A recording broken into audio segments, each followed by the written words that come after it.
بسم الله الرحمن الرحيم تبارك الذي بيده الملك وهو على كل شيء قدير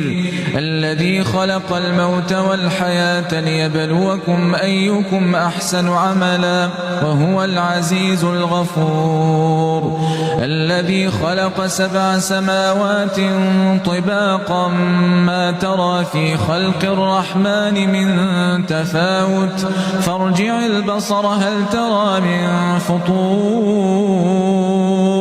ثم ارجع البصر كرتين ينقلب إليك البصر خاسئا